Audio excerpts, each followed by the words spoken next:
If dark paint looks bad, people blame the color. If it looks really bad, they blame the painter.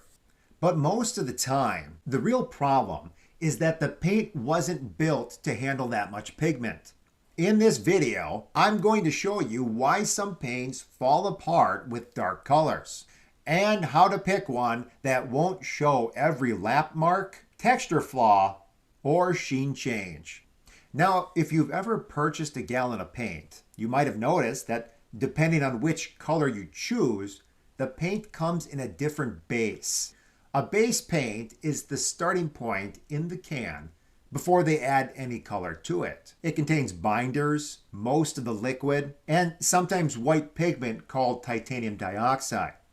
The titanium does things like helps with the hiding of the color underneath. It also makes it possible to cover in fewer coats. Different bases are formulated to hold different amounts of colorant, which is why a light color, a deep color, or an ultra deep one all start from different bases. To illustrate this, imagine a bus that's full of seats. A light base is packed with titanium dioxide, and because of that, all the seats are full. You aren't going to be able to cram any more passengers, or we'll say colorant, in there unless you take something out. Ultra deep bases remove most or maybe even all the titanium dioxide.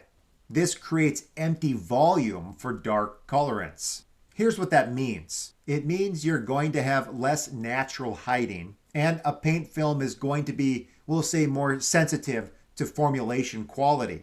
Ultra deep bases don't contain different chemistry. It simply demands more of it.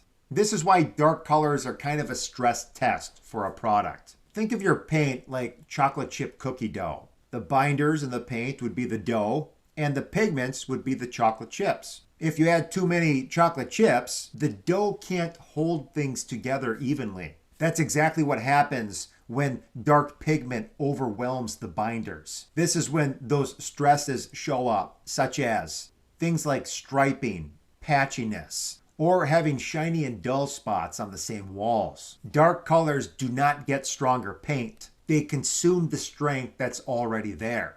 And this is where the science comes into play. The binders in paint, they lock pigments in place as the paint dries. In dark colors, there's less binders per pigment particle. If the resin system isn't strong enough, that film is going to become fragile. Think of a paint with cheap binders like school glue. Compare that to a paint with high-end binders. Think of it like a flexible super glue, something that's strong, thin, and forgiving. Now, have you ever rubbed up against a dark wall and it left a shiny spot? That's called burnishing. When there isn't enough binders to wrap around the pigment sits exposed on the surface. When you rub it, that friction is essentially polishing those exposed particles. This is going to leave a subtle sheen or color change. High quality paints resist this and can still maintain uniformity. Paints that excel with quality binders are Sherwin Emerald Interior Acrylic. This has strong binders. It tolerates heavy pigment loads. It also does a really nice job of maintaining film integrity in deep charcoal colors, navies and blacks. Let's talk about pigments. Now, pigments in paint, they don't naturally spread evenly. Because of that, clumps can show, and if it's not continually mixed, you can see stripes or patchiness when you roll a wall. Dark colors amplify any flaws. Once again, imagine our chocolate chip cookie dough. You picture the dough, it's well mixed, the chocolate chips are evenly distributed. You get a wonderfully consistent and smooth result. But if it's clumped and all the chocolate chips are just scattered in certain areas, the bites are going to be inconsistent. Even the best paints need to be mixed and stirred thoroughly. Pigment separation can happen in the can, and dark colors are especially sensitive. Paints that excel with good pigments are Benjamin Moore Regal Select. It has a very fine pigment grind, has consistent color density, and has less banding in large wall expanses. Let's now talk about the science of sheen or finish control. Dark colors amplify surface texture. Uneven light reflection causes flashing or shiny or dull spots. We need to keep in mind that even a smooth wall is going to show flaws under dark paint. High-end paints often include additives to improve flow and leveling.